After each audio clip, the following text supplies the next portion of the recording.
I'm combining two of my great loves, carbonara and risotto, into one luxurious dish.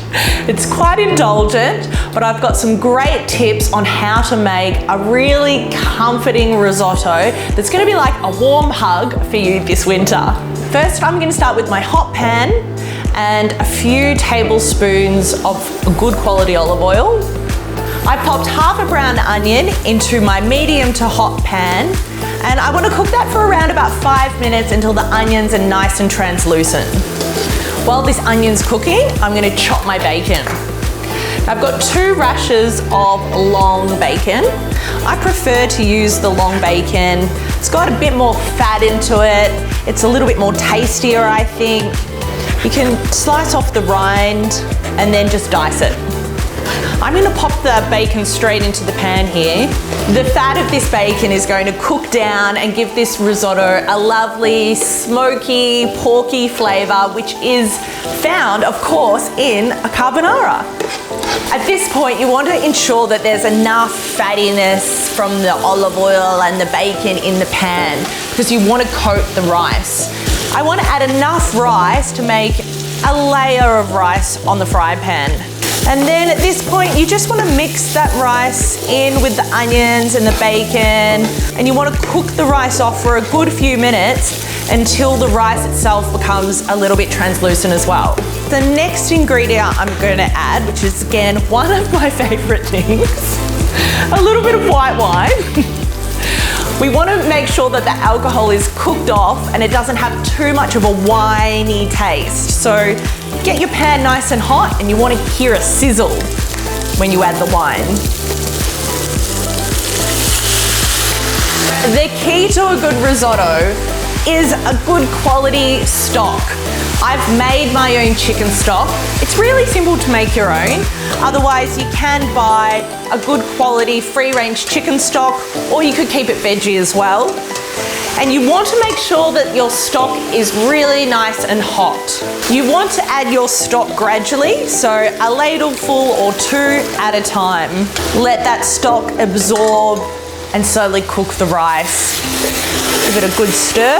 Turn this heat back down a little bit. I'm not the type of person that stands over a risotto and stirs it the whole time. I just don't think it's necessary. I think you add your stock, give it a stir, let it cook and reduce, and then just keep adding some more stock, and then give it a good stir towards the end. The risotto is starting to come together. It's lovely and creamy. I reckon I've got about 5 minutes to go, so I'm going to make my little creamy carbonara element, which honestly just reminds me of my childhood. I think this is one of the first dishes my mum taught me to cook. My mum always let me mix in the cream and the cheese. So comforting. So I've got 1 egg yolk, some cream. Now, cream doesn't always go in carbonara, but for this dish, I like that little bit of extra richness. And then some finely grated Parmesan cheese as well. I mean, you can put in as much or as little as you like, but I want this to be really nice and cheesy. Some cracked black pepper. Whisk this all together. Now, back to my risotto.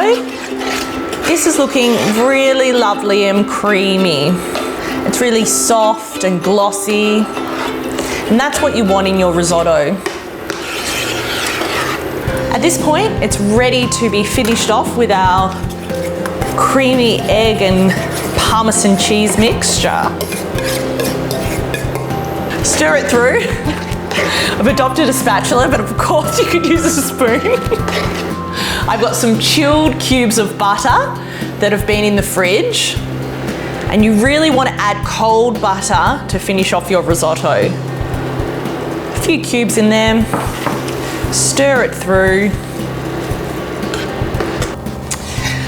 I like to serve risotto on a plate. So I've got a plate here.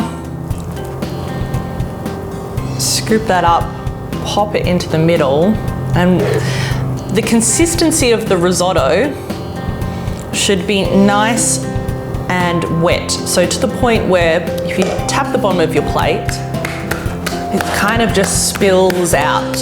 And of course, we have to finish this off with just a little bit more shaved parmesan. This is the ultimate comfort food. Your family are going to love it. Your friends will too if they come over for a dinner party.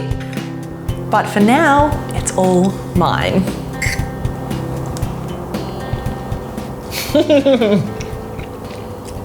That is heaven.